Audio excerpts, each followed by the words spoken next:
Bom, bom dia a todos e todas, sejam bem-vindos e bem-vindas a esse webinar sobre dicas práticas para candidaturas às bolsas do Conselho Europeu de Pesquisa, o European Research Council, mais conhecido como ERC, ou ERC. Meu nome é Daniel Costa e eu trabalho no Hub da Euraccess na América Latina e Caribe. Eu gostaria de começar esse webinar agradecendo aos meus colegas painelistas presentes e às colegas da equipe do ERC, Brian Baker e Samantha Christie, que participaram da organização deste evento. Então, cumprimento aqui meus colegas panelistas, Gabriel Liceia, Moacir Martucci, Rui Munhá, e a Victoria Bodnarova, que vai ficar também aqui no backup, que trabalha comigo na Euraccess, na América Latina e Caribe. Como foi descrito na página desse evento, o objetivo de hoje não é de apresentar como funcionam as bolsas do ERC, os critérios de elegibilidade, quais são as diferenças entre as bolsas. O Rui vai fazer uma breve introdução sobre o ERC, mas muito breve mesmo. A nossa ideia aqui é fornecer dicas e conselhos práticos em relação ao processo de candidatura. Caso você ainda não conheça o funcionamento das bolsas do ERC, na própria página desse evento, nós temos vídeos e outros recursos explicando os diferentes tipos de bolsas e os requisitos para aplicação. Se você não está familiarizado com isso, eu recomendo que você se familiarize após o evento. Você pode assistir aqui para se familiarizar com o processo de candidatura e com as dicas e experiências que vão ser compartilhadas, mas a gente não vai adentrar em critérios de elegibilidade e dúvidas em relação ao funcionamento do órgão em si. A ideia aqui é que vocês possam tirar dúvidas com especialistas e com alguém que tem experiência em receber uma bolsa dessas sobre a candidatura e a experiência dentro do órgão, trabalhando dentro do órgão. Após a minha introdução e ao final de todas as apresentações, nós teremos, então, uma sessão de perguntas e respostas. Eu peço que todos façam as perguntas na sessão Q&A do Zoom e, no final, todos os panelistas vão poder responder as perguntas do público. Antes de passar a palavra para o nosso primeiro panelista, eu informo que esse webinar está sendo gravado e nós vamos disponibilizar também os slides que vão ser apresentados aqui. Sem mais delongas, eu vou convidar o nosso primeiro painelista para compartilhar sua tela, o Rui Munhá. Enquanto eu apresento ele, eu convido para compartilhar sua tela. Deixa eu parar de compartilhar a minha. O Rui Munhá, ele é oficial de ciências no Departamento de Relações Internacionais da Fundação Portuguesa para Ciência e Tecnologia, além de coordenador dos pontos de contato nacional no Pilar de Excelência Científica e do Widening ERA, parte do Horizon Europe. Ele também é ponto de contato nacional do European Research Council e é membro do Conselho de Administração e do Conselho Executivo da Associação COST, Cooperação Europeia em Ciência e Tecnologia. Ele coordena a Study and Research em Portugal, que visa atrair e reter talentos de pesquisa e inovação no país, e é ponto de contato entre diálogo entre a Fundação para a Ciência e Tecnologia de Portugal e as associações da diáspora portuguesa. Rui, muito obrigado e a palavra é sua. Obrigado, boa tarde a todos. Obrigado, Daniel, pelo convite e pelas estas palavras introdutórias. Portanto, como tínhamos combinado, vamos focar ao máximo aqui a minha intervenção nos aspectos práticos e dos apoios que nós damos em Portugal aos candidatos ao ERC, mas fazia aqui só um lembrete aqui do enquadramento do financiamento do ERC para realçar o quê? Temos três bolsas principais, três concursos principais para Starting, Consolidated e Advanced, que têm uma combinação de regras de elegibilidade, portanto, em que tem o tempo de experiência pós-doutoral ou a avaliação de um track record científico, no caso do Advanced são 10 anos, no caso da Starting, 2 a 7 anos de experiência pós-doutoral, ou Consolidator, 7 a 12 anos. Depois a Synergy acaba por ser a parte do ERC em que podem fazer projetos colaborativos, mas aquilo que eu queria focar com este slide não é só as regras de elegibilidade, é algo que acompanha este processo de candidatura, que é não só as regras de elegibilidade, mas o perfil do candidato. E é na junção destes dois aspectos que acaba por surgir aqui uma candidatura do sucesso. Não só cumprir com as regras de elegibilidade, mas ter o perfil adequado ao que o ERC exige. E se nós focarmos nesta frase de que o ERC, como o ERC se define, nós temos aqui os aspectos principais de frontier research, portanto, investigação de ponta, ir muito para além do presente estado da arte do vosso domínio científico, a questão do investigador, estando como o foco central e não as instituições onde os projetos se vão realizar, e a excelência científica como sendo o critério da avaliação. E daí termos estes pontos aqui focados em que não há qualquer pré-condição temática, portanto, podem propor qualquer tema do vosso interesse, agora tem que responder a estas questões de ir muito para além do presente estado da arte, combinar campos da ciência e do conhecimento que não tenham sido ainda explorados, vir, por exemplo, projetos muito tradicionalmente do ERC dão origem a novas linhas de pesquisa e resultados de grande relevo, mas também não tem que ser investigação aplicada. Portanto, não temos que ter uma direção definida de futuro de aplicação do conhecimento que é gerado no ERC. E daí, por isso, é importante perceber que a parte do impacto direto na sociedade não é exigido. Portanto, podemos fazer uma candidatura ao ERC apenas com investigação de base fundamental, portanto, sem essa aplicação direcionada. Em Portugal, nós temos o apoio ao ERC, está na Fundação para a Ciência e a Tecnologia, a rede de contactos nacionais, é importante só explicar este aspecto, porque a rede de pontos de contacto nacionais está distribuída por várias instituições. A FCT, a Fundação para a Ciência e a Tecnologia, tem a responsabilidade de promover e apoiar o ERC, porque acaba por ser um contínuo daquilo que fazemos a nível nacional, e o ERC acaba por ser esse contínuo a nível europeu. Portanto, o perfil também dos NCPs acaba por conseguir ligar aquilo que são os programas nacionais aos europeus, e isso facilita aqui o apoio à comunidade. Somos 2 pontos de contacto, eu e o meu colega David Marçal, para apoiar a toda a comunidade portuguesa, ou a comunidade que está em Portugal ou a que se candidata com instituições em Portugal. E temos aqui, então, uma visão do que é o ERC até a nível das instituições que acolhem estes talentos. Portanto, acaba por ser um programa de grande visibilidade a nível europeu e mundial. Os investigadores, não só pelo volume de financiamento que têm, portanto, entre 1,5 milhão, 2,5 milhões de euros, acabam por ter aqui um desenvolvimento de carreira muito rápido num curto espaço de tempo. As instituições acabam por elevar a sua própria reputação, acolhendo pesquisadores com o ERC. E acaba por, então, criar aqui um sistema de rede e que vos facilita imenso na carreira. O grande objetivo, o grande mais-valia também do ERC é que, precisamente, portanto, e por essa razão estamos aqui na sessão de hoje, é que podem se candidatar independentemente da nacionalidade que tenham, desde que a instituição de acolhimento seja na Europa ou no que se chama os países associados ao programa de financiamento europeu para a pesquisa e para a inovação. E, portanto, neste caso, exemplo concreto, Portugal, desde que um pesquisador do Brasil escolha uma instituição em Portugal para desenvolver o seu projeto, seria perfeitamente elegível e enquadrado. Claro que é um exemplo aqui aleatório que estou a usar em termos de instituição de acolhimento.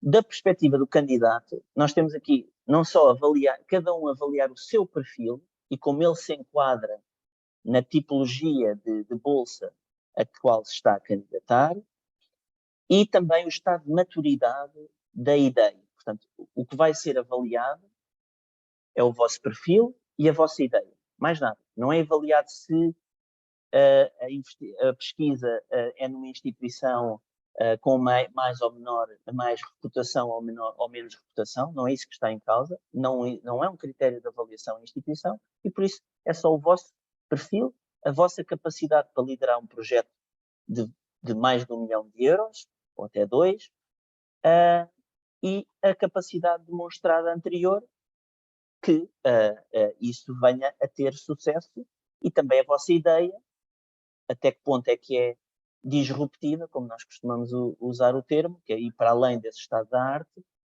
e também não só a ambição da vossa ideia, mas qual a probabilidade dessa ideia ou do projeto a ser implementado da forma como estão a propor. Portanto, o IRC acaba por ser muito exigente porque pede aos candidatos que vão muito para além do presente estado da arte, mas também pede que aquilo que estão a propor seja viável.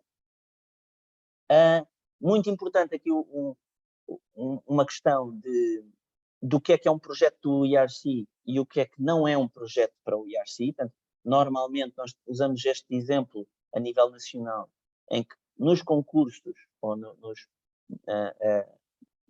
nas candidaturas que se fazem a nível nacional, estamos a falar de projetos de 3 anos, de projetos que andam entre 50 mil a 300 mil euros. Normalmente faz-se em consórcio, em que há uma interdependência entre as entidades, entre os pesquisadores, e está ok fazer um projeto que é incremental, como nós definimos, incremental face àquilo que é o presente estado de arte. O IRC temos outro cenário, não temos projetos de 3 anos, temos projetos de 5 anos, não temos este volume financeiro, temos 1 milhão a 2 milhões e meio. Não há consórcio, quanto muito há colaboração, mas o investigador principal nunca perde essa liderança do projeto. E esse é um erro comum, é a tendência para os pesquisadores nas candidaturas a apresentarem um cenário de consórcio e de interdependência nos trabalhos. E isso não é de todo o objetivo do IRC. E depois, a ideia ser ambiciosa o suficiente que justifique o volume de financiamento e a duração do próprio projeto. Então, este aspecto é importante. Nós, em Portugal, damos aqui um apoio de planejar as candidaturas com antecedência. É muito importante ler toda a documentação de apoio, porque, e principalmente os processos, perceber como é que as candidaturas são avaliadas.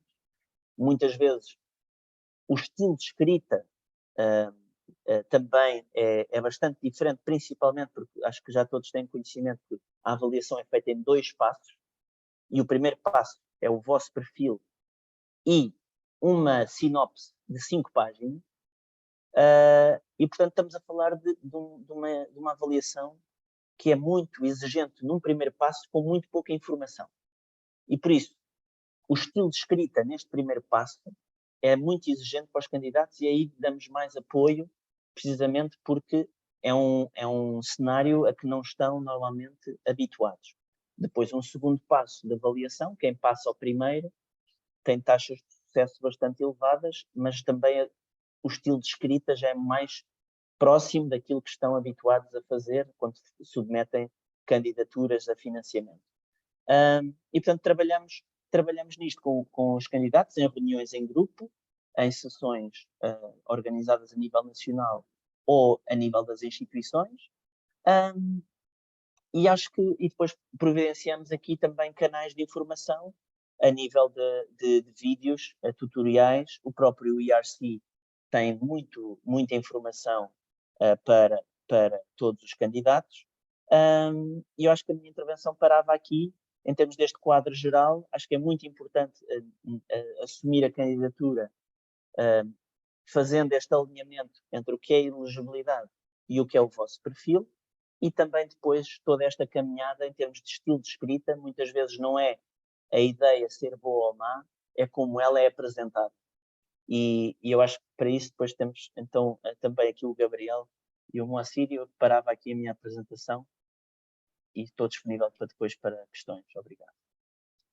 Muito obrigado, Rui, muito obrigado por essa introdução ao apoio que os candidatos e as candidatas têm com os pontos de contato nacional, que é uma terminologia que a gente usa frequentemente aqui na Auraxas, que são os NCPs, National Contact Points. Então, só para também dar o contexto, como o Rui mencionou, esse apoio que é feito por ele e pelo Davi Marçal em Portugal é um apoio que é presente em países da União Europeia e países associados ao Horizon Europe, que é o Programa de Pesquisa e Inovação da União Europeia. Então, todo esse apoio, se você pretende se candidatar com uma instituição de Portugal, você se refere aos pontos de contato nacional de Portugal. Se você pretende se candidatar com uma instituição alemã, francesa, italiana, vai ter também uma rede de pontos de contato nacional para auxiliar com esses mesmos serviços que o Rui mencionou naquele determinado país. Sem mais delongas, eu convido agora o Gabriel Ulisseia para compartilhar aqui a sua fala com a gente, e eu vou apresentá-lo muito brevemente. O Gabriel é professor associado no Departamento de Economia da University College London, no Reino Unido, e é titular de uma bolsa Starting Grant do IRC. Ele também é fellow no Institute for Fiscal Studies, no Reino Unido, fellow do Institute of Labor Economics da Alemanha e pesquisador afiliado ao Center for Economic Policy Research da Europa e ao BRED, organização atuando na economia do desenvolvimento. Gabriel, muito obrigado por estar aqui com a gente. O Gabriel vai compartilhar aqui a sua experiência sendo pesquisador do ERC e principalmente sobre a sua candidatura. A palavra é sua. Obrigado. Olá para todos e todas. É um prazer participar desse webinar. E se eu puder ajudar de alguma forma as pessoas que estão querendo aplicar, no processo de aplicar, vai ser um prazer enorme, porque eu acho que, só para reforçar um pouco o que o Daniel e o Rui já falaram, as bolsas do IRC, acho que em particular, pelo menos, obviamente essa foi minha experiência com o Starting Grant, tem o poder de realmente transformar as carreiras daqueles e daquelas que recebem, que são agraciados. Assim, certamente tem sido essa a minha experiência, mas também de colegas que eu tenho encontrado ao longo dos anos aqui no UK. Então, realmente, eu queria encorajar fortemente a vocês que estão pensando. É um processo super desafiador, mas que a transformação, inclusive, eu diria, já começa no processo de se preparar para o application, e aí eu queria, vou falar um pouco sobre isso também. Antes, acho que talvez seja útil dar um pouquinho de contexto do meu processo em particular, para que vocês possam também contextualizar o que eu vou falar. Então, eu tinha acabado de chegar aqui no Reino Unido em 2018, estava na época em Oxford, no departamento de economia, e para ser bem sincero, vindo do Brasil, eu conhecia pouco ainda do IRC, então por isso que eu acho que é tão importante também esse tipo de iniciativa, porque para aumentar esse awareness, né, esse conhecimento sobre essas bolsas tão importantes. Então, e aqui na Europa, e acho que mundialmente, na verdade, essas bolsas têm uma repercussão enorme. Então, a minha preparação talvez tenha sido relativamente curta, perto do que normalmente se faz.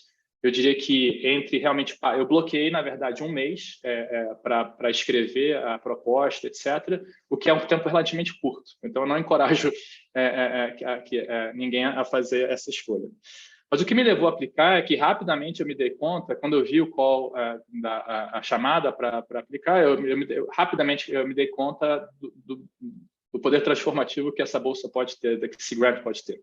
E aí eu acho que tem 3 etapas, na verdade, eu disse que o processo de transformação começa na preparação, porque a gente tem que fazer um exercício que a gente não faz comumente. Talvez quando está no doutorado a gente pense um pouco sobre isso, mas depois que entra na academia e começa a trabalhar com professor assistente, a gente não faz o exercício de parar e onde é que eu quero que minha agenda de pesquisa vá para os próximos 5 anos? Será que essa agenda é ambiciosa o suficiente? Será que ela tem impacto suficiente? E são exatamente esse é o exercício que você tem que fazer quando você está se preparando para aplicar, exatamente como explicou agora o Rui, em termos dos quesitos que são valorizados e procurados pelo IRC. Então, tem que ser original, é um plano de 5 anos, você tem que, claro, você pode ter parcerias, até acho que desejável que você tenha parcerias, mas você tem que demonstrar a capacidade de liderar aquela agenda de pesquisa. Então, só isso eu acho que já foi já é um aprendizado incrível.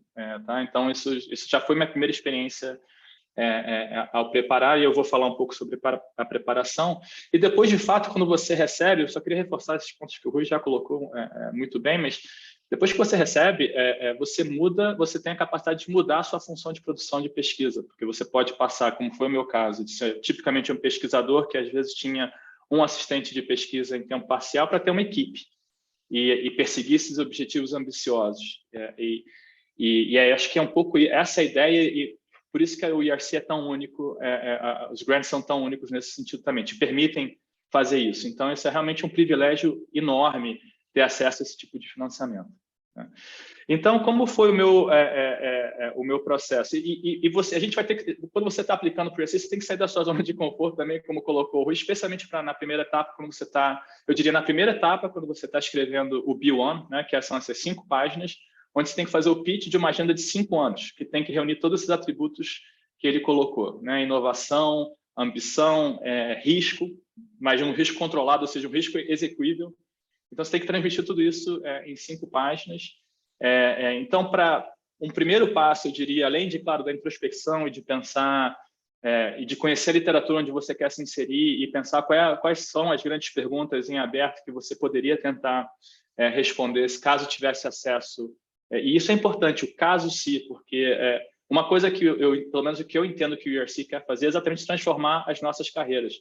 Então, essa mudança de patamar, o que você poderia fazer caso você tenha os recursos para mudar de patamar como pesquisador e pesquisadora.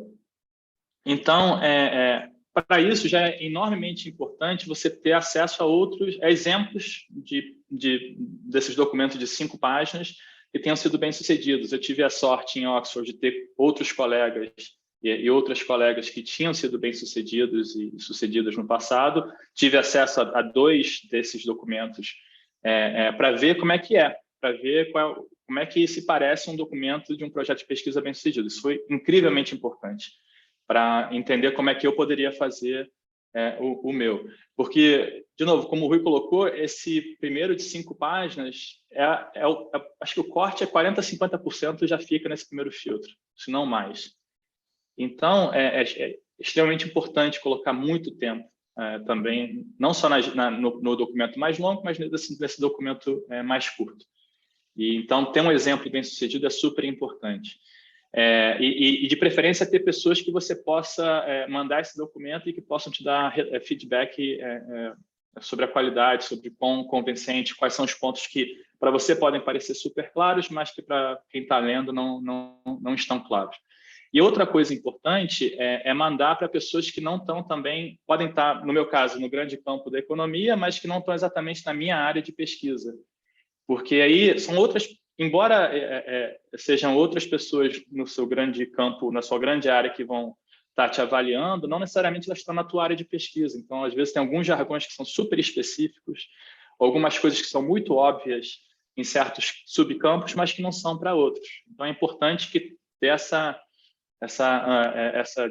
diferentes opiniões para enriquecer e para tornar mais robusto o seu documento. Tá? Então, assim, nessa primeira etapa, eu diria que o apoio de onde você está pode fazer mais ou menos diferença nessas dimensões. Ter acesso a outros colegas, você tem em torno de você colegas que já passaram por esse processo, que foram bem-sucedidos e que não foram bem-sucedidos. Também é importante aprender com as experiências que não foram bem-sucedidas. E ter colegas que você possa ter feedback em relação ao que você está escrevendo. Isso é super importante nessa primeira etapa. Em relação a como eu escrevi a proposta, teve muito isso de usar como referência. Foi até bom, porque os exemplos que eu tive foram de áreas bem diferentes da minha. Então, não influenciou meu texto diretamente, mas eu entendi mais ou menos o que se espera de um documento bem-sucedido. A partir daí, foi um processo de mergulhar na literatura de forma bem ampla e bem profunda, na literatura que eu estava me pretendendo a impactar. Eu fiz uma escolha que eu não sei se funciona para todo mundo, mas eu fiz uma escolha de, na verdade, mudar bastante em relação ao que eu já vinha fazendo. Então, no meu caso, eu já tinha trabalhado muito com informalidade, né? Em particular, firmas informais, usando dados brasileiros, etc.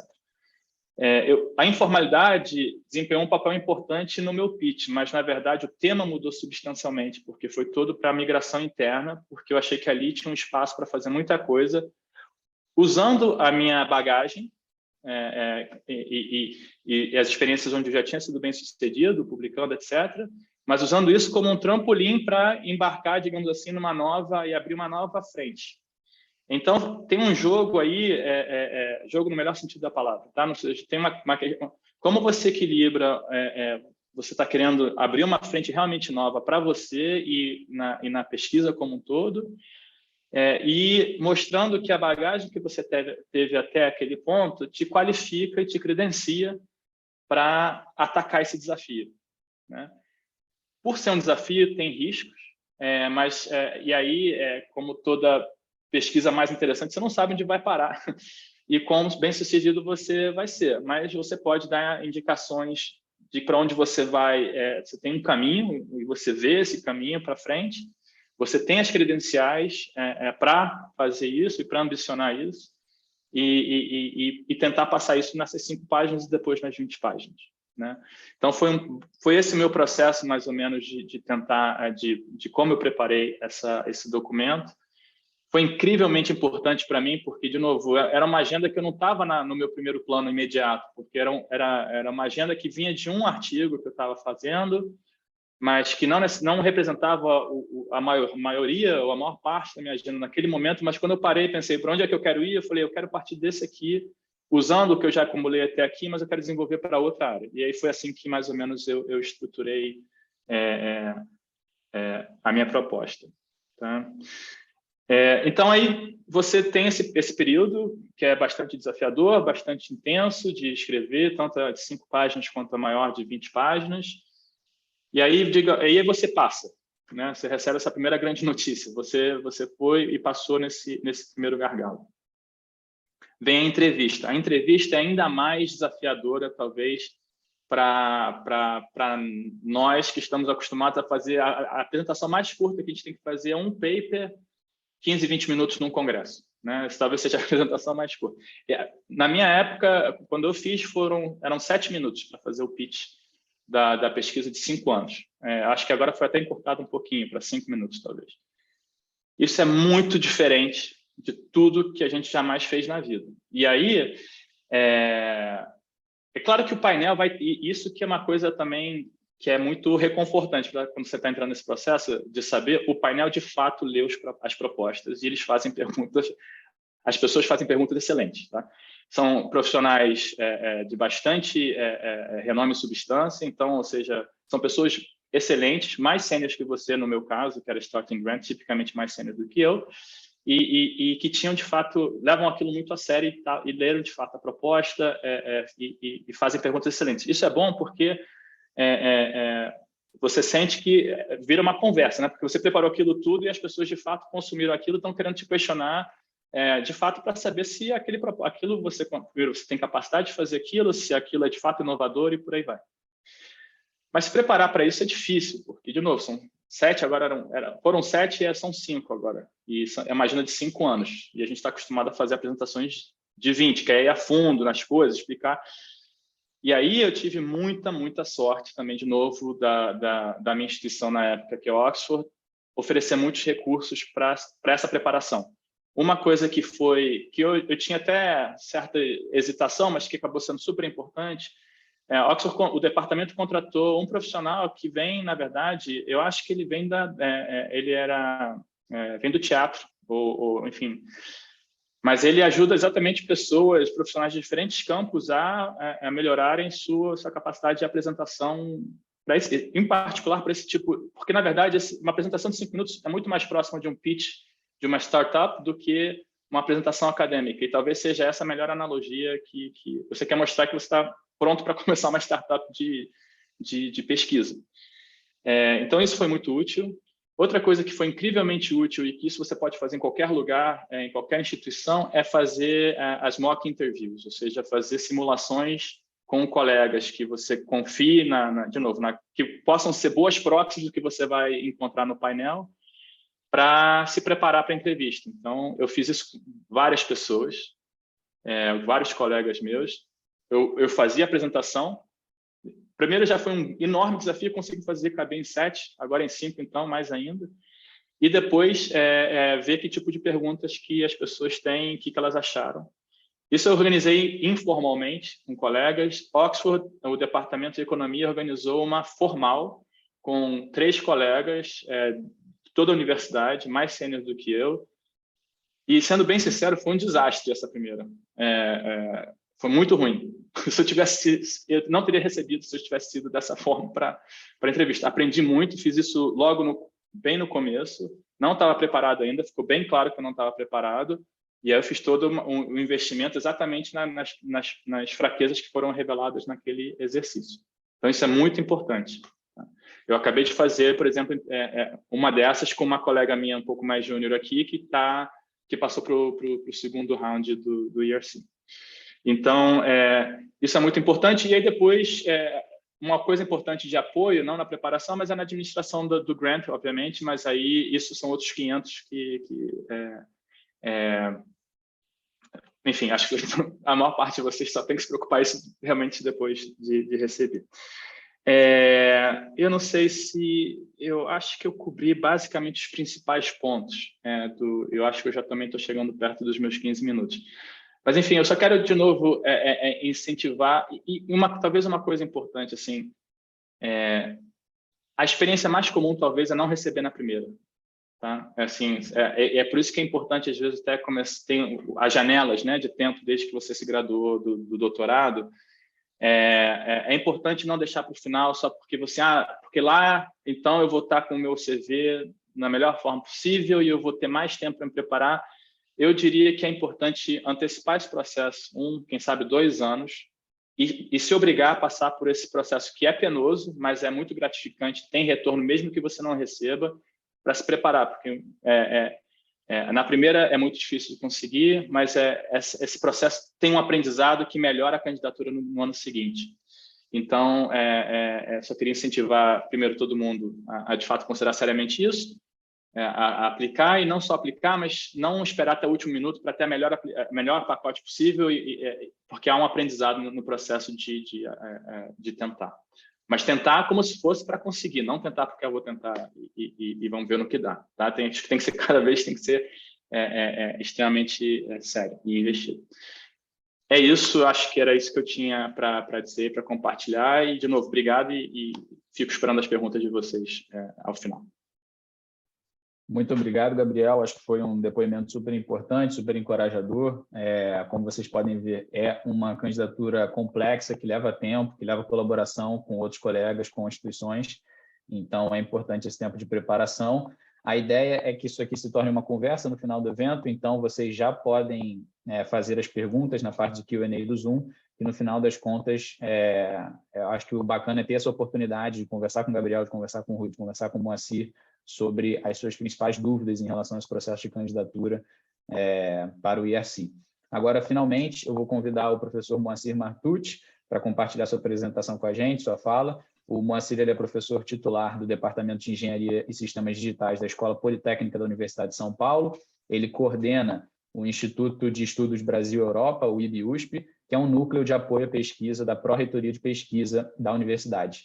Ele é coordenador da estrutura de pontos de contato nacional do Horizon Europe no Brasil e também ele mesmo ponto de contato nacional do IRC no Brasil. Então, Moacir, eu agradeço a sua presença e deixo o palco para você compartilhar a sua fala.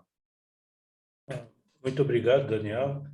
Eu que agradeço o convite para participar dessa nossa conversa bastante importante, né? Como disse o Gabriel, né? A gente precisa de mais grantees, né? Então, que é realmente dentro da carreira dos pesquisadores, o IRC é um ponto de inflexão, né? Veja, né, esse ano 3 prêmios Nobel saíram lá dos bancos do IRC, né? Então, isso não é pouca coisa, né?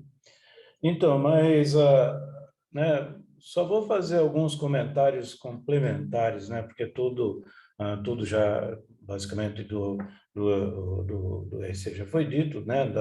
As dicas importantíssimas, né? Que o Gabriel coloca. né? Mas tem uma coisa, por exemplo, né? Qual é o meu papel aqui como ponto de contato nacional, NCP brasileiro, né, para o ERC? Né? Na realidade, eu e a Cecília aqui, que é minha companheira aqui de National Contact Point, a gente faz, vamos dizer, o primeiro embate, né? Quer dizer, quando, né, o pesquisador brasileiro ele tem alguma dúvida, ele precisa de dicas, né? Ele liga para a gente, conversa com a gente, escreve, né? Isso é bastante importante para, né, para que a gente tenha os caminhos iniciais. Por exemplo, né? Não adianta a gente querer ter uma instituição hospedeira, né, uma host institution aqui no Brasil, porque não é assim que funciona. Então, como é que faz? Essa é a pergunta mais comum que nós recebemos, né? Você e o Rui já deram a resposta, né? Quer dizer, entre em contato conosco e nós abrimos o caminho para os nossos colegas NCPs do país aonde será a instituição sede. Ou, se esse pesquisador ainda não sabe para onde ir, né, o que é raro, né, porque ele tem que saber, né, afinal de contas, tem que já ter um mínimo de colaboração internacional, aí a gente ajuda a descobrir. Né, a gente tem um link direto, né, com o ERC, né, para as dúvidas mais complexas, né, então, aí a gente recorre direto a eles. E a rede de NCPs, que o Rui é bastante ativo lá, né? Também responde muitas das dúvidas que os nossos proponentes, né, da Bolsa, eles têm. Então, isso é o nosso papel aqui, né? Então, né, ele abre um pouquinho mais, né, para o Synergy Grant, porque é o único caso onde uma instituição brasileira pode receber fundos, né? Quando um dos três, né, participantes lá do Synergy Grant é do Brasil, então a instituição brasileira, nesse caso, pode receber financiamento. É o único caso. Todos os outros casos, a instituição hospedeira é nos países da União Europeia ou nos países associados, né? Então, isso daí entra, né? Então, o National Contact Point daquele país e a instituição daquele país. Aliás, aí uma coisa muito importante que o Gabriel colocou, e eu vou enfatizar, é escolher-se, né, uma instituição hospedeira que dê apoio efetivo à candidatura. Apoio efetivo significa cumprir isso que o Gabriel colocou para a gente. Porque tem o day after, né? Pô, ganhei, legal, tá todo feliz, mas daí vem a parte, né, que você vai ter que executar o trabalho, né? E na parte da execução do trabalho tem toda a administração do grant. E a administração do grant é importante que a instituição hospedeira tenha experiência. A Oxford é uma experiência fantástica, né? Então, tem experiência nesse tipo de atividade e tem uma estrutura adequada. Que, aliás, né, essa estrutura também né, apesar do Gabriel não ter notado, a hora que o RC examina, né, as candidaturas, ele também leva em consideração quem é a instituição hospedeira, a experiência dela. Muito bem. Então, host institution é extremamente importante, né? Extremamente importante, porque ela que vai dar o apoio, né, em fazer a proposta, se passar para a segunda fase, em treinar para o pitch, né, de 5 minutos, que realmente não é fácil. Mas também, né, existe dentro da estrutura de NCP também, né, o NCP, né, a estrutura de NCP do país onde o aplicante está sediado, também fornece ajuda, né? Nos treinamentos, tem sessões de treinamento para as entrevistas, né? Tem sessões de avaliação de propostas, né? Então, todo mundo pode também, nesse caso, contar com a ajuda da estrutura de National Contact Point para esse tipo de atividade, além, não só isso, além do que o Gabriel colocou. né? Porque isso que o Gabriel colocou é fundamental, né? Então é a lei. Um outro ponto também né, que eu queria colocar é que, sendo pesquisador brasileiro, ele não precisa ficar 100% do tempo dele na instituição, né? Ou não precisa mudar para a Europa, no fundo, né? Porque, pela regra, né, pelo menos 50% da atividade tem que ser feita na Europa. Os outros 50% pode ser feito no país de origem. Quer dizer, então, para o pesquisador brasileiro, não precisa estar na Europa, não precisa morar na Europa, né? O que ele precisa fazer é deixar muito claro na proposta, né, que parte ele vai fazer na Europa, que parte ele vai fazer no Brasil, né, e por quê? Né, o porquê é importante, tá? Né? Quer dizer, eu só tenho matéria-prima para minha pesquisa, por isso foi uma pesquisa na área de botânica, eu só tenho matéria-prima lá no Brasil, então eu preciso fazer lá. E preciso seguir as regras, não posso pegar a amostra aqui e levar para a Europa, porque a legislação não deixa. Então, esse tipo de atividade pode ser feita, né, uma parte da atividade né, da bolsa, do grant, pode ser gasta aqui no próprio país, desde que seja devidamente justificado e explicado. Aliás, o europeu também, ele pode fazer a mesma coisa, né? Ele pode fazer um pedaço da pesquisa dele lá e um pedaço aqui no Brasil. Vale para os dois lados. Então, outro ponto que eu queria comentar é o tempo de preparação. O Gabriel, ele foi muito feliz em conseguir fazer tudo isso em um ano, porque quando eu converso com os pesquisadores brasileiros, em um ano não, em um mês, desculpa, né? Eu falo para eles que é no mínimo um ano. Por que no mínimo um ano? Né? Porque, no caso do Gabriel, ele já tinha instituição hospedeira lá, né? Então, mas aqui, se está aqui, você precisa achar a instituição hospedeira, você precisa entrar em contato com a instituição hospedeira, você precisa ter pesquisa, colocar, né? Montar uma equipe que seja multinacional, você vai fazer um pedaço aqui e um pedaço lá, né? Então, esse um mês é muito pouquinho, viu, Gabriel? Você foi muito ágil, né? E com uma eficiência fantástica, né? Porque o que eu oriento aqui, né, para os brasileiros é né, se programarem com um ano antes, né? Para começar a trabalhar, né, um ano antes. E, por outro lado, né, esse tempo é muito variável, né? Depende do que você tem na cabeça, se já está estruturado, se não está, né? Então, né, como é que está o teu grupo de pesquisa, né? Então, tudo isso leva em consideração, mas o ideal é que se tenha um pouquinho de tempo a mais. Outro ponto importante é que não se deve mandar para o IRC qualquer proposta. Você tem que mandar uma proposta que seja ganhadora.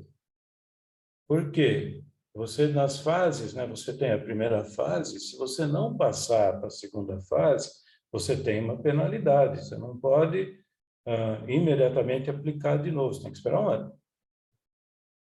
Então, o ideal é realmente mandar para o IRC algo que você considera que é uma proposta ganhadora, para que pelo menos passe para a segunda fase, né? E daí, tudo bem, né? Tem até países europeus, depende de onde vai ser a instituição hospedeira, que você passando para a segunda fase, eles já te dão um financiamento para continuar aquele projeto, para fazer a proposta na chamada seguinte. Então, dependendo do Estado membro, onde está a instituição hospedeira, você pode ganhar, apesar de não ter atingido o nível para ganhar o grant do IRC, você ganha financiamento para continuar, para propor em seguida. Então, algo, né, que quando você estiver tratando com o National Contact Point daquele país, ele vai te informar. Então, tem que tomar cuidado, porque tem essa penalidade, né? E por outro lado, né, se você ganhar, passar para a segunda fase, você tem, talvez, né, uma oportunidade de conseguir, né, financiar, não vai ser os 2 milhões de euros aí, né? Vai ser algo muito menor, mas para continuar a pesquisa, para ter um melhor projeto na próxima submissão. Então, acho que, Daniel, era isso que eu queria dizer, né? Estou aberto para, né, para comentários. Agradeço, foi muito bom ver o Rui, né? O Gabriel, eu conheci ele pelo site do IBE aqui, agora já conheço pelo menos de vídeo, né? Então, muito obrigado. Muito obrigado, Moacir. Eu vou compartilhar aqui brevemente a minha tela. Obrigado pelas palavras. Então, muito bacana saber que existe esse apoio para os candidatos e as candidatas baseados no Brasil, que contam aí com o apoio do Moacir para qualquer dúvida, qualquer questão que vocês tenham. Vocês podem entrar em contato, a gente vai enviar o contato do Moacir também ao final da apresentação para todos os inscritos e inscritas. Eu queria falar, então, brevemente sobre como a Euraxis pode ajudar vocês, não só com propostas do IRC, mas com outros projetos de mobilidade que talvez sejam a porta de entrada para um dia vocês aplicarem para o IRC, para ter alguma experiência já com alguma instituição europeia, que também é muito importante, como foi falado em todas as apresentações, essa relação com qual será a sua instituição de acolhimento para você aplicar para um IRC. Bom, então, a Euraxis é uma iniciativa da Comissão Europeia, a maioria daqui talvez já conheça, para os que não conhecem, a gente apoia a mobilidade de pesquisadores desde 2003, estamos presentes no Brasil desde 2011, e a gente não financia as pesquisas, nem é responsável por organizar as chamadas, mas a gente trabalha para auxiliar os pesquisadores e as pesquisadoras a encontrar oportunidades para colaborar com a Europa em pesquisa e inovação, tirando dúvidas, fazendo eventos, produzindo conteúdo, e estando em contato com as universidades e instituições brasileiras para fornecer esse apoio de como funcionam os grants europeus, quais são as oportunidades e como que isso tudo abre portas para pesquisadores brasileiros.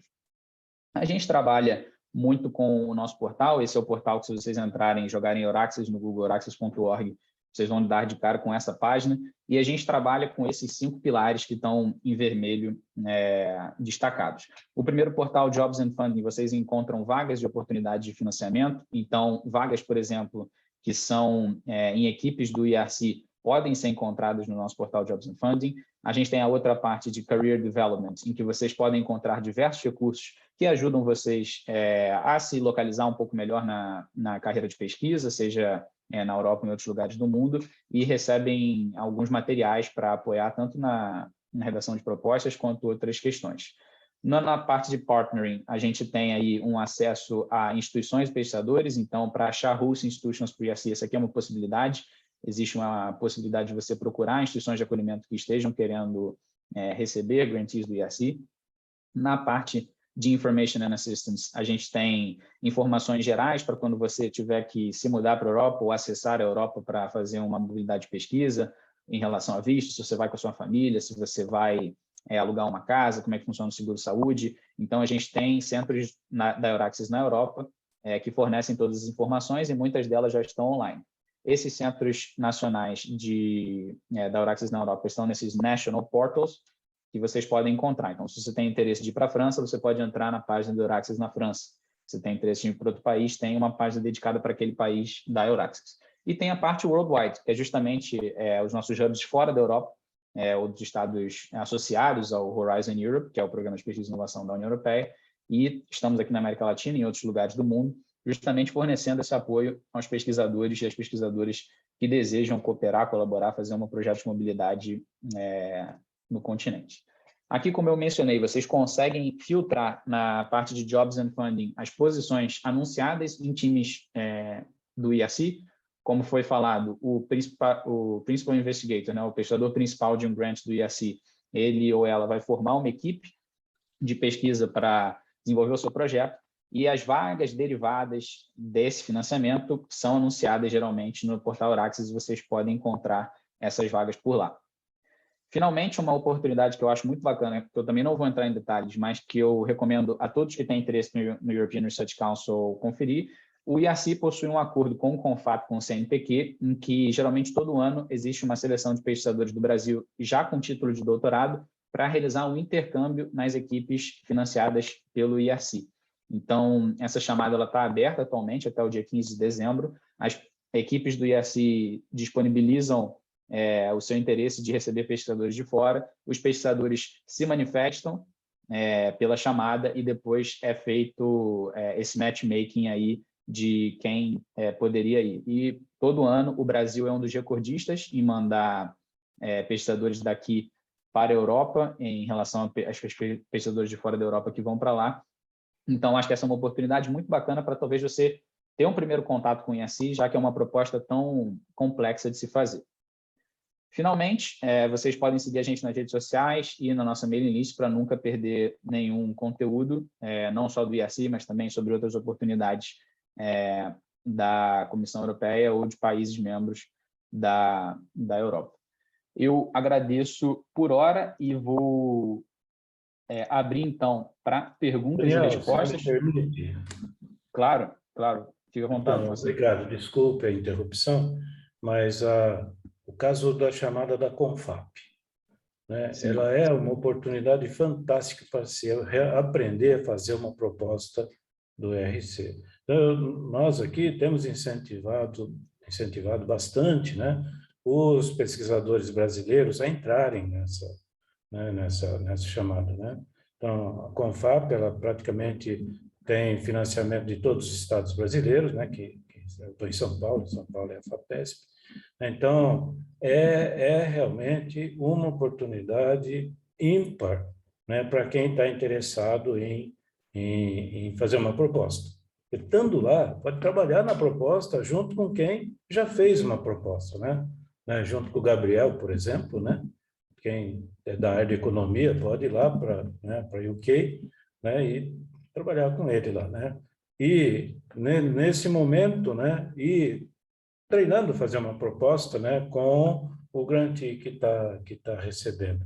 Então, você não vai para lá só do ponto de vista, né? Do ponto de vista acadêmico, e sim com o objetivo de aprender a fazer uma proposta para ganhar um grant, né? Então, era isso que eu queria. Desculpa a interrupção de novo. Perfeito, perfeito. Não, sem problema nenhum, fique à vontade. A ideia agora é que a gente vai fazer um modelo quase que como uma conversa aqui, em que eu vou direcionando algumas perguntas do público e umas outras que eu tinha preparado aqui também. Eu queria começar com uma para o Gabriel, sobre uma pergunta aqui do Guilherme, sobre o que é considerado um CV mínimo em economia para concorrer ao IACI em relação às publicações. É necessário top 5, top field, etc.? Se você puder falar um pouco sobre isso, Gabriel, sobre essa parte do CV e questão de publicação, o que você acha que foi mais valorizado na sua trajetória? Eu acho que essa é uma pergunta difícil, porque não tem um critério bem definido. O que eu escutei é que certamente um top 5 te credencia fortemente. Então, agora, se é necessário, eu diria que não. Mas, se você não tiver um top 5, é bom ter talvez um número um pouco maior de publicações. O quão maior, de novo, é uma coisa um pouco... Porque não é só também contando feijão, né? Ou seja, acho que também os avaliadores e avaliadoras procuram ver o impacto que os seus artigos já tiveram em termos de citação, etc. Isso é uma coisa relativamente fácil de fazer hoje em dia. Então, acho que também tem essa dimensão. E aí, segue o ranking top 5 para baixo em termos do que é desejável, né? Tem o second tier general interest. Então, e por aí vai. Eu diria que um top field, por exemplo, apenas talvez seja pouco, mas acho que aí também tem, dentro disso, se você já tem um revising e submit em outras... Porque minha impressão é que estão buscando indicações da trajetória muito mais do que a foto estática.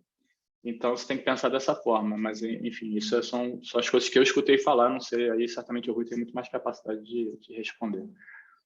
Perfeito. Eu passo a palavra para você, Rui, para um comentário, já emendando numa outra pergunta que eu ia ter, justamente sobre o processo de avaliação de propostas. Se você pudesse explicar um pouco mais sobre como funciona esse processo. Certo. Então, se calhar, voltando um pouco atrás, porque eu acho que a intervenção do Gabriel acho que foi mesmo muito, muito importante, e só para voltar a insistir aqui em 2 ou 3 mensagens que eu transcrevi, porque concordo absolutamente. Isto foi dito pelo Gabriel e eu insistir, é usar a vossa bagagem e as experiências onde foram bem-sucedidos e abrir uma nova frente de pesquisa. Se usarem esta frase, que parece muito simples, mas se usarem isto como vosso guião, conseguem responder a esta questão. CV mínimo num dado domínio científico. Não há uma resposta objetiva se é exatamente o que o Gabriel diz. Mas aquilo que vocês vão ver é a produção científica que eu tenho se alimenta ou não o projeto. E se tem o relevo associado também à ideia. Eu posso ser, agora vou só usar, eu sou muito informal e vou continuar nesse registro, mas se eu passar a minha vida inteira a fazer ovos estrelados, ou ovos mexidos, e se eu for fazer uma feijoada no ERC, não tenho como provar porque é que eu vou ser capaz de o fazer. Mesmo que os ovos mexidos não sejam o melhor publicado no top 5 ou no top field, como estão a mencionar. E, portanto, aqui é sempre importante vocês terem, todos os candidatos terem uma visão também do que é o panorama global do que é um perfil competitivo. E isso temos o quê? No outro ponto muito importante que o Gabriel tocou, que é uma rede de contactos. Nas conferências nós sabemos quem são os líderes em determinado domínio do conhecimento. É essas pessoas que nós nos vemos como referências. Não tem necessariamente de ser o Prémio Nobel a nossa referência, mas os colegas que estão na mesma fase da carreira, com o mesmo, mais ou menos a mesma experiência pós-doutoral, e como é que nós nos comparamos em relação a isso. Mas não é o único critério. O critério depois, essa é uma parte da avaliação. E agora, Daniel, e agora então ligar à parte da avaliação. A avaliação tem não só o perfil, mas também tem a ideia. E a forma como a ideia é apresentada. Portanto, eu ter um perfil que me coloca na corrida, digamos assim, e depois a ideia fazer a diferença, continua a ser um candidato competitivo. Assim como ter um CV de topo e a ideia estar só ali na corrida com os outros. Não deixa de ser mas é o conjunto. Você tem que sempre ver, e por isso é que eu insisto nesta questão. Os candidatos de sucesso dizem duas coisas. A primeira, ler a documentação, e a segunda, ler a documentação. São as coisas mais importantes, porque esperar que também o ponto de contacto nacional e as instituições que vos vão servir de acolhimento dão sempre apoio. Mas se não fazem este caminho sozinho, e por isso o Moacir mencionava este longo período de preparação, este caminho individual de preparação é necessário, porque também, e esta consulta aos colegas. E porquê? Porque estão num cenário em que o primeiro passo tem 5 páginas de Extended Synopsis, que é um abstract alongado, digamos assim, e que tem que responder a várias questões da avaliação. Essas 5 páginas são escritas num estilo completamente diferente daquilo que estão habituados, porque eu costumo dizer também informalmente nas nossas sessões, o ERC, os avaliadores não querem uma escrita tipo novela, não é? Os avaliadores querem nos primeiros 3 parágrafos saber já o fim da história, qual é o desafio, o que é que se propõem a fazer e os objetivos que vão alcançar. E depois podem explorar os detalhes nos restantes páginas. Mas se não resolvem o vosso problema de captar a atenção de um avaliador em 3 parágrafos, ele faz o mesmo que nós todos fazemos quando lemos um artigo científico que não nos interessa muito, que é, eu leio o abstract, leio o primeiro parágrafo e salto para as conclusões. Ou vou para a parte experimental ver como é que eles fizeram o trabalho. E só depois disso tudo é que vou ler o artigo todo.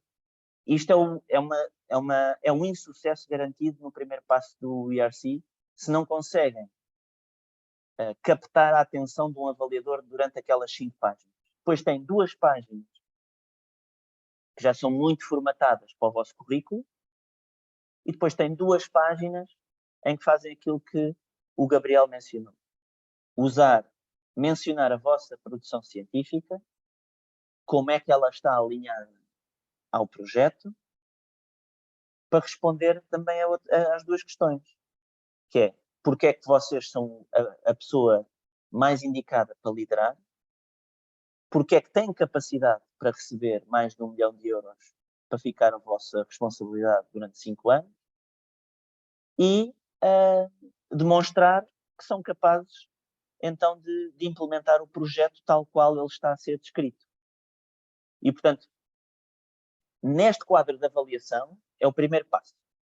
E depois passamos para o segundo. Quem passa a primeira fase tem depois, os avaliadores vão ler 14 páginas neste momento, mais o orçamento, que é uma página, portanto, o dinheiro que estão e as tipologias de despesa que estão a pedir, e nesse contexto voltam a ler a parte B1. Portanto, isso no primeiro passo, as propostas são lidas por um painel generalista, portanto, que tem uma visão abrangente sobre o tema. O segundo passo já vai para os reviewers, como se fosse um artigo internacional da especialidade. Portanto, vai para 3 reviewers, pelo menos, especialistas na vossa área, e volta também para o painel. O que é importante? Boas notícias. Quem passa a primeira fase tem 40% de taxa de aprovação na segunda, mais ou menos. Portanto, a grande energia, a barreira, é no primeiro passo. Agora, também diga assim, se investem todo o vosso tempo a escrever a segunda parte e não investem na primeira, ninguém vai ler a segunda se não passar. E, portanto, é aqui um trabalho muito exigente de ter uma primeira parte bem estruturada para ser vista, para que a vossa segunda parte, que é a proposta, podemos ver proposta completa, seja vista pelos avaliadores. E por isso, depois tem uma fase de entrevista, na segunda parte, mas acaba por ser já um processo que vocês estão com esta onda positiva dos 40% de taxa de aprovação. E, portanto, muito mais enriquecedor e deixa-vos já numa zona de conforto que não existe no primeiro passo. Pronto, eu peço desculpa aqui a coisa alongada, mas tentei combinar e reforçar aqui as mensagens do Gabriel, que são mesmo muito, muito importantes. Obrigado. Perfeito. Antes de passar a falar com o Moacir, eu só queria perguntar se tudo bem a gente estender um pouquinho, passar um pouquinho do tempo, porque já passamos os 60 minutos, mas bom saber que então a gente pode estender um pouquinho. Moacir, acredito que você tem um comentário. Eu tenho, só com relação ao tempo, minha outra reunião já está aqui na minha sala, tá? Então acho que eu respondi sua pergunta. E o segundo, né, com relação ao currículo, né, porque isso é uma parte fundamental que o Gabriel colocou bem, né, e é o seguinte, o que mede, que o painel mede realmente, isso, claro, que está relacionado com a qualidade da produção científica, é o potencial do candidato. Né? Quer dizer, qual é o potencial daquele candidato que está aplicando para o Starting Grant de ser um prêmio Nobel, de ganhar um prêmio Nobel. E isso tem que estar refletido, né, na publicação, portanto, na qualidade da publicação, né, na qualidade do veículo que foi utilizado. Né? Então, ali, né, o principal, né, principalmente no Starting Grant, é mostrar que que o aplicante tem potencial para receber um prêmio Nobel. Agora que passa para o Consolidator, já é um pouquinho diferente. Aí, né, você vai olhar, né, a transição entre a senioridade e o beginner, né, o iniciante, desculpa, né, e o iniciante. Quer dizer, no Consolidator ali, aquele currículo ali, ele mostra independência, ele mostra que o potencial continua ok. Quer dizer, se o aplicante for mudando de área a cada 2 anos, ou cada ano, né, como disse lá, né, acho que foi o Gabriel ou o Rui, né, o currículo fica uma salada ali, ele não tem potencial. Né? Aí, no fim, né, no Advanced é o passado. Né? Quer dizer, então, se no passado realmente teve discípulos, né, de altíssima qualidade, se realmente criou linhas novas de pesquisa que são disruptantes, né, com resultados disruptantes, quer dizer, então, para cada uma das aplicações, você tem uma análise feita pelo painel, ou pelos painéis. né? E essa análise da vida pessoal de cada um tem que estar lá, né? Colocado como o Rui colocou nas páginas da proposta, né? Para que o avaliador não precise ficar ele extraindo da proposta qual é o potencial. Então, o ideal está escrito, né? Então, só queria dizer, né, então, que a avaliação do currículo depende da aplicação e está muito baseada, né, no potencial, na consolidação daquele potencial e na vida pregressa, né, nos três pontos. Por outro lado, no Synergy Grant, né, ali o potencial tem que ser, né, medido com o trabalho, né, que vai ser feito em equipe ali por aqueles duas ou três instituições. Então era isso. Desculpa ter me estendido. Nada, muito obrigado, Moacir. Eu entendo que você vai ter que se juntar à sua próxima reunião. Agradeço muito pela sua participação. Então, fique à vontade se você tiver que desconectar. E seguiremos por aqui.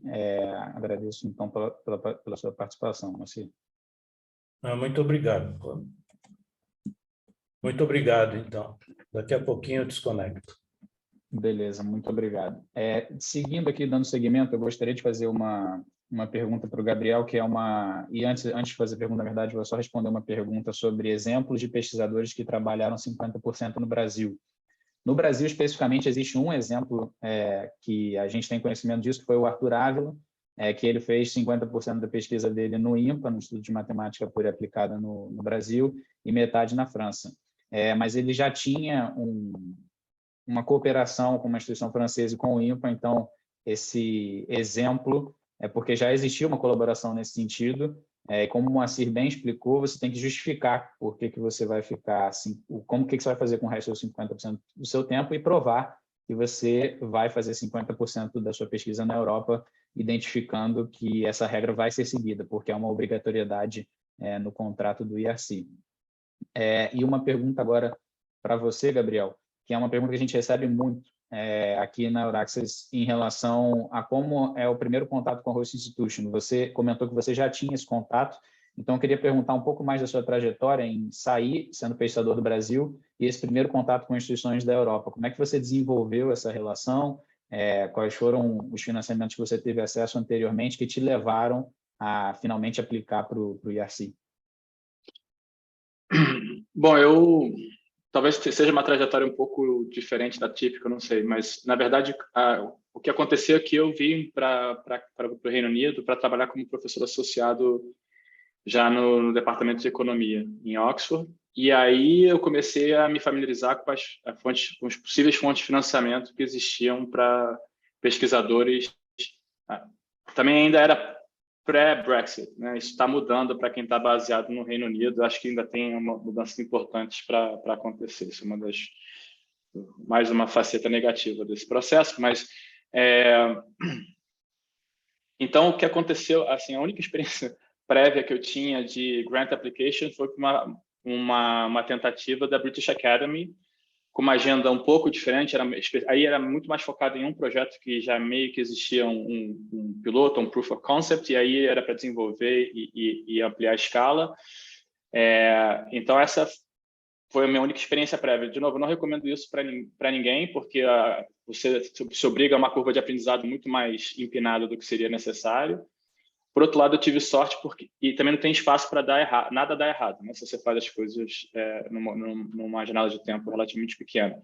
E aí eu fui muito beneficiado pela experiência que o Oxford já tinha de preparar todo o material de suporte, especialmente o orçamento, que é importante também, para que meu application fosse bem sucedido.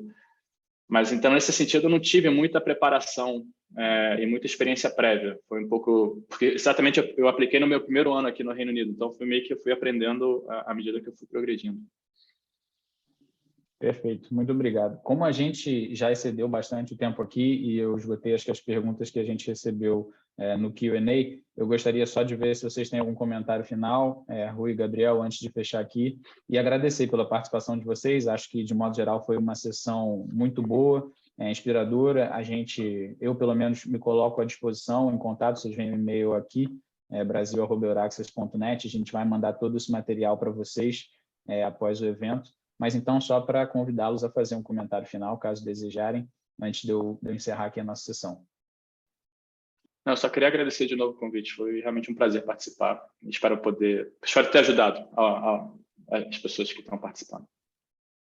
É isso, eu também, da minha parte, é agradecer o convite e também espero que tenha sido útil. É difícil, em curto espaço de tempo, dar todo este apoio, mas estou completamente disponível para o caso de terem dúvidas relativamente ao programa e poder apoiar dentro daquilo que é o nosso trabalho aqui em Portugal.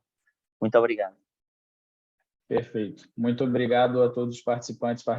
Agradeço aí, então, Rui Munhá, Gabriel Liceia e Victoria Bodnarova, minha colega aqui na Euraccess Slack, que esteve conosco aqui presente durante o evento. Um bom dia, uma boa tarde e seguimos por aqui. Tchau, tchau. Até logo.